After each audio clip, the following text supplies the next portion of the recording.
શેઠ, તમે આમ ઢીલા પડી જશો તો કેમ ચાલશે? હજી તો આપણે બધું સરખું કરવાનું છે ને. તો ગોન જે કાંઈ પણ થઈ રહ્યું છે ને એ બહુ જ ખરાબ થઈ રહ્યું છે.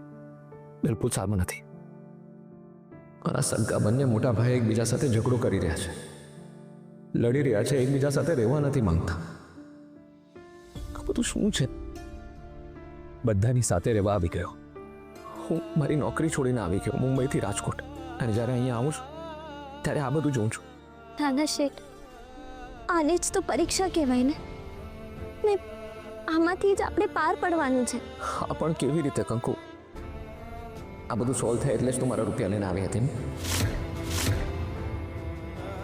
માફી નાના શેઠ, પૂછ્યા વિના જ મેં પૈસા લઈ લીધા. ના કંકુ, તું માફી નહીં માંગ. સારું કર્યું તે. સારું થયું કે તને એ સમયે સૂઝ્યું. કદાચ તારી જગ્યા પર હું હોત ને તો મને આ બધા વિચાર પણ નહીં આવ્યા હોત.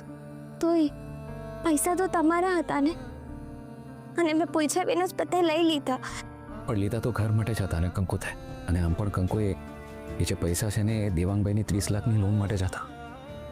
ધીમે ધીમે ભેગા કરું છું, પણ એ જવા દે. અત્યારે 30 લાખની લોન કરતાં વધારે મોટું ટેન્શન ઊભું થઈ ગયું છે ઘરમાં.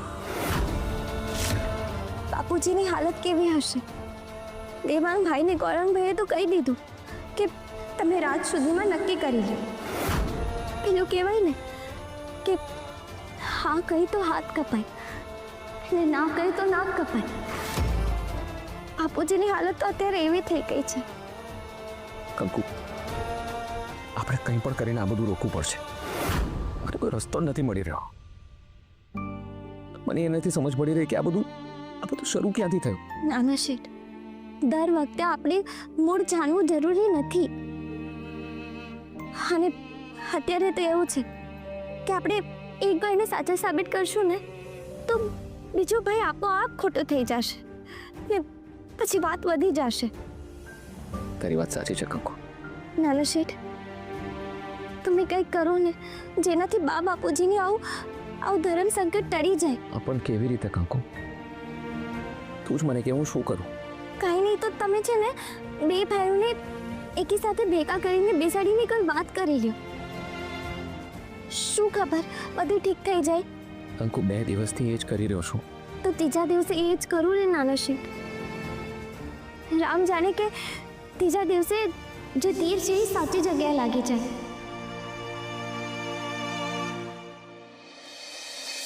ભાભી, આ હંધી તમે કર્યું છે ને? જ્યોતિ, હવે તું મારા ઉપર આક્ષેપ મૂકીશ? હું બધું શું કામ કરું? ઘરમાંથી એક ભાગ ઓછો કરવા હાટું યોગિતાબેનની હારે પણ તમે આવું જ કર્યું હતું ને? એમને પણ તમે બગાડી દેવાના હતા એ વિચારીને કે ઘરમાંથી એક ભાગ ઓછો થઈ જાય. કા જ્યોતિ, તારી ભૂલ થાય છે. યોગિતા પેલા રાજના પ્રેમમાં હતી અને એને જ ઘર છોડીને જવું હતું. તું મારી બેન જેવી છે. બેન જેવી? બેન તો નત ને. અને ભાભી, હું તમને છે ને બહુ સારી રીતે ઓળખી ગઈ છું. હા, તમે છે ને બેન બેન કહીને છે ને પીઠ પાછળ ઘા કરો ને એમાં ના છો. આઈ એમ સોરી જ્યોતિ, પણ ખોટું નહીં લગાડતી. આ વાત તને લાગુ પડે છે, મને નહીં. પાછળથી ઘા હું નહીં તું કરે છે. તારે મને ઘરમાંથી બહાર કાઢી હતી એટલે બાપુની સાથે મળીને તે ઘરની ફાઈ પચાવી પાડી. તો પણ બધું જ ભૂલીને મેં તને માફ કરી દીધી. અને તું પાછી આવીને મને કહી રહી છે કે હું આ બધું કરું છું? જ્યોતિ, તું જ વિચાર કર કે કદાચ બની શકે કે દેવાંગભાઈએ આ પૈસા લીધા હોય. તને શું લાગે છે દેવાંગભાઈ પૈસા ચોર્યા? આઈ મીન લીધા હોઈ શકે. વિચારવું પડે છે ને. મને શું ખબર ભાભી? અરે એકવાર કોઈ માણસે આવું કર્યું હોય એનો મતલબ એ નહીં કે દર વખતે એવું કરતા હોય. જ્યોતિ, વિશ્વાસ નથી ને એટલે આવો જવાબ આપી રહી છે. જે રોજ પોતાના પતિની સાથે સૂતી હોય એ પત્નીને એના ઉપર વિશ્વાસ ન હોય તો ગૌરંગને કેવી રીતે હોય? તું જ કે ને પૈસા ક્યાંથી મળ્યા? તારા રૂમમાંથી ને. ભાભી, આ નક્કી છે ને કોઈની રમત છે. હોઈ શકે કે આ કોઈની રમત હોય, પણ કોણ રમી રહ્યું છે એની તો તપાસ તારે કરવી પડશે ને. ના, એ બધું કામ મારું નહીં, એ કામ તમારું. મને તો ખાલી કોઈને દેવાની હોય ને તો કહેવાનું, બાકી વિચારવાનું કામ તમારું જ છે. હા, જો બુદ્ધિ વાપરી હોત ને તો અત્યારે આવીને અહીંયા મારા ઉપર આક્ષેપ ન મૂક્યો હોત. એ બધું મૂકો ને, આ વાતનો નિવેડો લાવો ને કંઈક કરીને. આ જેણે પણ કર્યું છે ને એને બસ મારી સામે લાવી દો, પછી જો કેવા કરું, એક ઘા ને બે કટકા.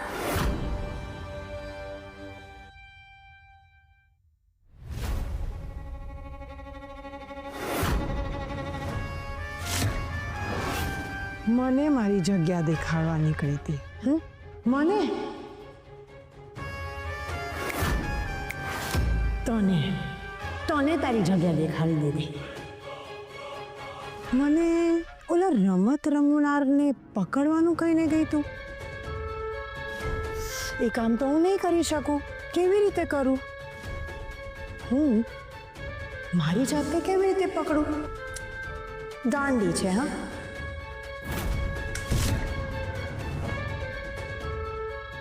સારું થયું ગૌરાંગે પૈસા મૂક્યા એ મેં જોઈ લીધા અને મારા દિમાગમાં તરત જ પ્લાન આવી ગયો. આ વખતે આ પ્લાન વિશે ગૌરાંગને પણ નથી કહેવું, તો જ પ્લાન સારી રીતે પૂરો થશે.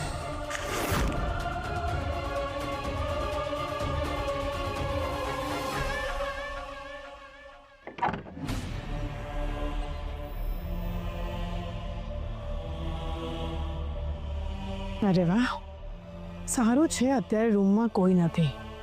હું ફટાફટ મારું કામ કરીને નીકળી જાઉં છું.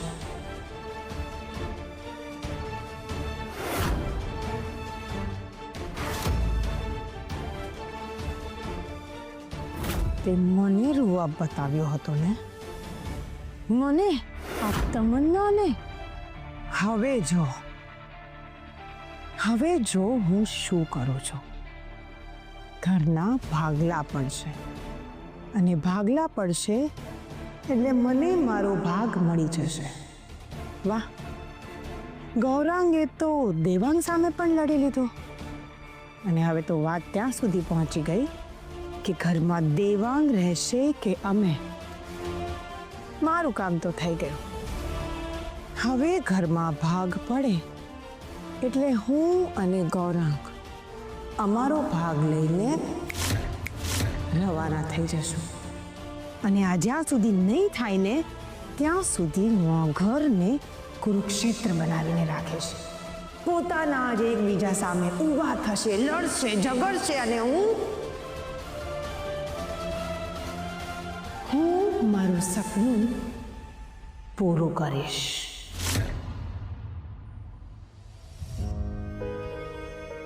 નાનો શેઠ, હા તમે ચપ્પુ મંગાવ્યું ને? હા, ત્યાં ટેબલ પર મૂકી દે.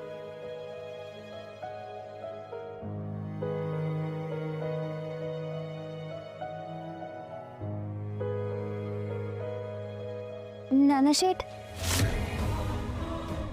કંકુ તું જા. હા, નાના શેઠે ચપ્પુ શું કામ મંગાવ્યું હશે?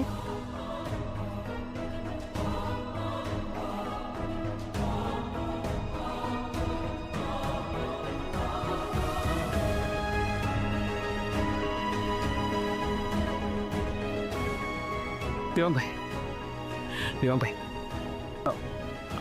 આવો ને, બેસો. આપણે 2 મિનિટ વાત કરીએ ને. બોલ, શું કામ છે? શ્રી, તે કહ્યું નહીં કે આ પણ આવે છે? હું જાઉં છું, તારે કંઈ કામ હોય ને તો મારા રૂમમાં આવ. દેવાંગભાઈ, મારી વાત સાંભળો ને, આપણે 2 મિનિટ બેસીને વાત કરીએ ને. બેસો તમે અહીંયા, પ્લીઝ બેસી જાઓ. બેસો, પ્લીઝ બેસો. આના સામે મારે પણ કોઈ વાત નથી કરવી.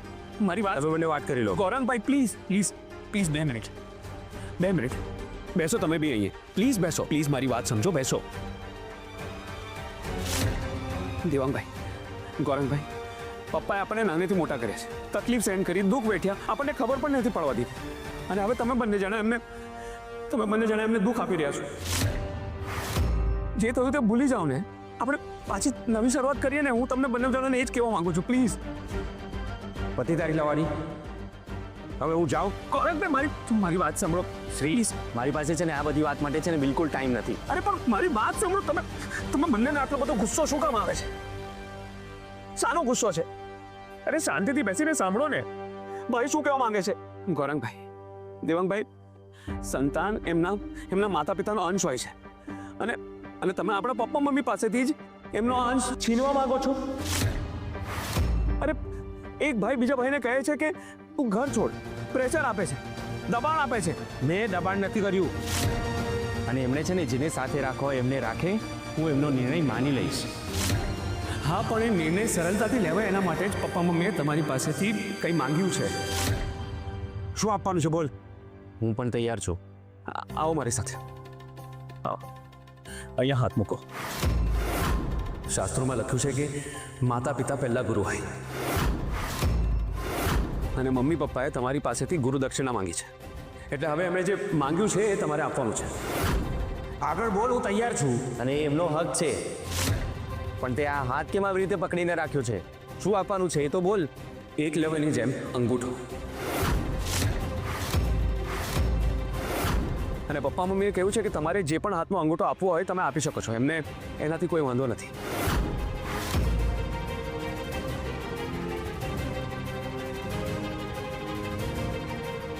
તો પછી બોલો, તમારા બંનેમાંથી પહેલા અંગૂઠો કોણ આપવા માંગે છે? ગાંડો થઈ ગયો છે તું? આવી મસ્તી હોય? હું પણ એ જ કહું છું. આવી મસ્તી હોય, આવું ગાંઠ પણ હોય કે તમારા પપ્પાની સામે જઈને કહી દો કે તમારે અલગ થવું છે. એક ભાઈ બીજા ભાઈને અલગ થવાનું કહે છે. અંગૂઠો શરીરનું નાનકડું અંગ છે અને તમને બંનેને એ નાનકડું અંગ આપવામાં તકલીફ થતી હોય તો જરા વિચાર કરો એમાં કે જેને જીવ જોખમમાં નાખીને તમને બંનેને જન્મ આપ્યો એમાં પણ શું વીતી હશે જ્યારે તમે ઘર છોડવા માટે વાત કરી હશે. એ બાપનો વિચાર કરો જેને તડકો, છાયો, દુઃખ, પીડા આ બધાનો વિચાર કર્યા વિના એની આખી યુવાની તમને બંનેને મોટા કરવામાં વિતાવી નાખી. એના પર શું વીતી હશે જ્યારે તમે ઘર છોડવાની વાત કરી હશે. શ્રી, બસ, મને ખબર છે બધી. તું છે ને આ તારી શબ્દોની ખોટી જાળ ઊભી નહીં કરે અહીંયા. અને તને શું લાગે છે મને આ બધી ખબર નથી પડતી? ઘરમાં બધા કરતાં મોટો છું. તારા કરતાં વધારે મને સમજાય છે. તો પછી એને અમલમાં લાવો ને મોટા ભાઈ. દેવાંગભાઈ, પ્લીઝ તમે તો માની જાઓ. આપણે બધા એક થઈ ગયા. તમને બંનેને રિક્વેસ્ટ કરું છું, પ્લીઝ પપ્પા મમ્મીનું ઘર પણ નહીં બગાડો. સારું, ના, હું નિર્ણય નહીં લઈ શકું. અરે પણ ચારુ, તમે કંઈક તો સમજો. એ તો કોઈ જવાબ માંગ્યો છે, જવાબ તો આપવો પડશે ને. મારો એક જ જવાબ છે, હું આ ઘર છોડીને જતી રહું. આ તમે શું બોલો છો? તો શું બોલું? કયા દીકરાને કહું કે આ ઘર છોડીને જતો રહે? એક મારો પહેલા ખોલાનો છે ને બીજો દેવનો દીધેલ છે. માંગે તો જીવ દઈ દઉં, પણ જવાબ શું આપો?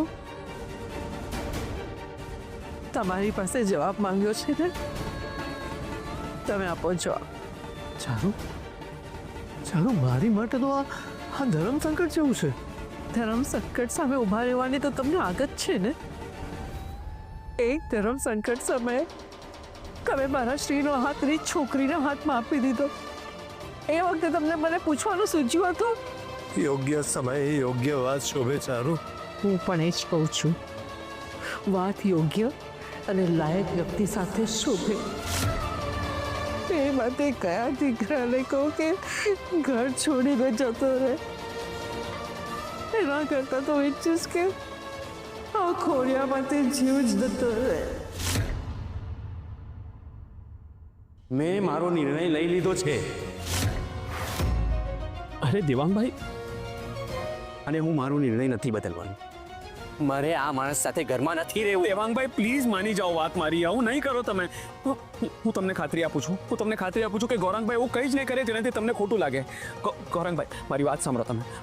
હું પણ તમને પ્રોમિસ કરું છું કે દેવાંગભાઈ એવું કંઈ જ નહીં કરે જેનાથી તમને હર્ટ થાય. પ્લીઝ માની જાઓ તમે બંને. એટલે ચોરેલા પૈસા મારે ભૂલી જવાનું? નહીં દેવાંગભાઈ, એ મારી ભૂલ હતી. ગૌરંગભાઈ, એ મારી ભૂલ હતી. એ બદલ હું તમને હાથ જોડીને માફી માંગુ છું. તમારા પગે પડું છું, પ્લીઝ માની જાઓ. સોરી. શ્રી, તારે કોઈની લાચારી નથી કરવાની. જ્યારે મેં કંઈ કર્યું જ નથી તો તું આ માણસની માફી શું કામ માંગે છે? જો શ્રી, આ માણસનો રૂઆબ જો. તો સાચો છું ને એટલે જ રૂઆબ બતાડું છું. ઓહો, ચોર સાચો પણ હોય. ગોરંગભાઈ પ્લીઝ પ્લીઝ પ્લીઝ છોડી દો ને પ્લીઝ. મેં તો છોડી દીધું છે ભાઈ. ભેગા થવાની લપ તું લઈને આવ્યો છે. તમને લોકોને કેમ સમજાવું મને? એકેય રીતે નહીં. જો ભાઈ, મારી એક જ વાત છે, કા ઘરમાં હું કા આ. અને આજે એ વાતનો નિર્ણય લેવાશે.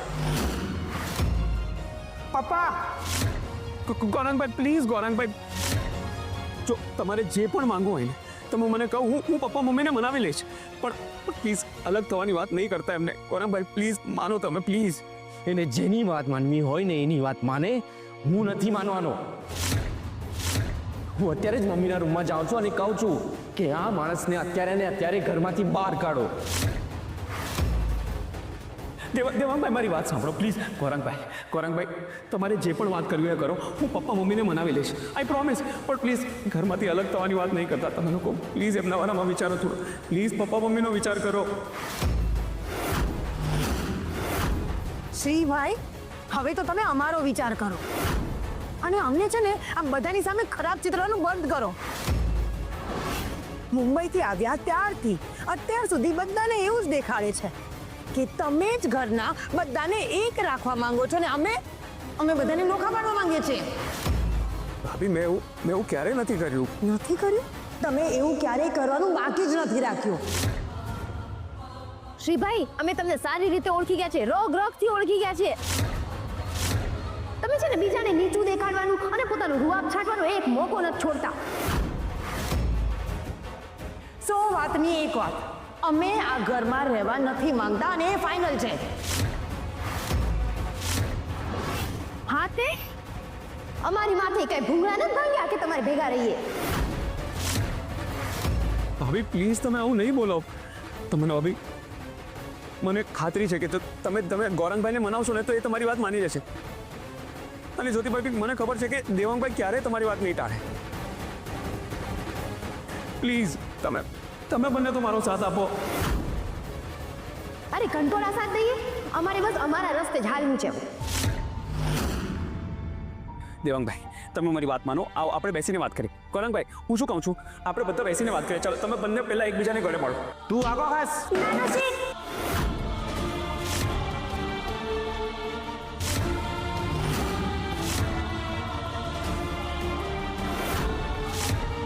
શ્રી બેટા, પપ્પા તમે ચિંતા નહીં કરો. ગોરંગભાઈ અને દેવાંગભાઈ બંને માની જશે. એમને મનાવવા માટે શું કરવું પડે છે ને એ અમને પણ દેખાય છે. ના મમ્મી એવું કંઈ નથી. હું તો ત્યાં ફેસ વાગીને એટલે પડી ગયો હતો.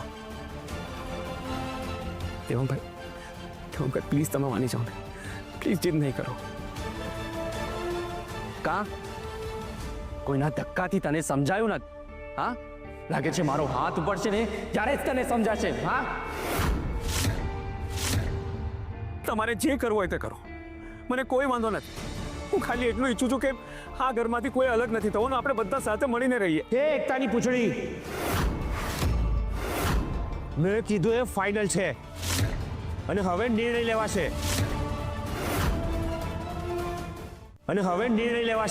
મેં સમય આપ્યો હતો એ પૂરો થયો. પપ્પા જવાબ આપો. શ્રી બેટા તું ઠીક તો છે ને? હા પપ્પા હું ઠીક છું, કંઈ ઠીક છું. હા, એ પડેલા ઉજરડા તને સંતાડતા સારા આવડે છે ને. બોલ ગૌરંગ, શેનો જવાબ જોઈએ છે તને? સવારથી અત્યાર સુધીમાં તમે નક્કી કરી લીધું હશે કે આ ઘરમાં કોણ રહેશે અને કોણ જશે, અને આ ઘરમાંથી કોને કાઢશો અને જેને કાઢશો એને શું આપશો એ પણ તમે કહી દો.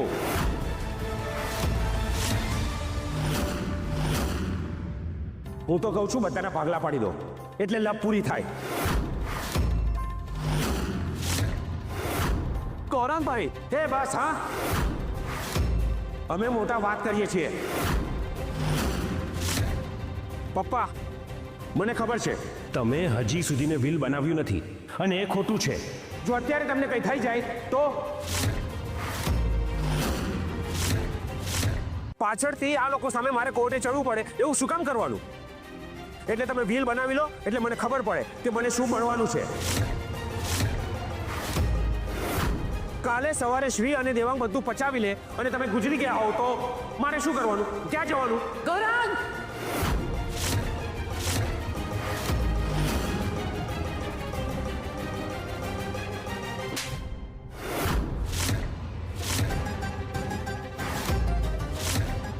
શું બોલે છે એનું ભાન છે? જીવતા બાપને મારવાની વાત કરે છે.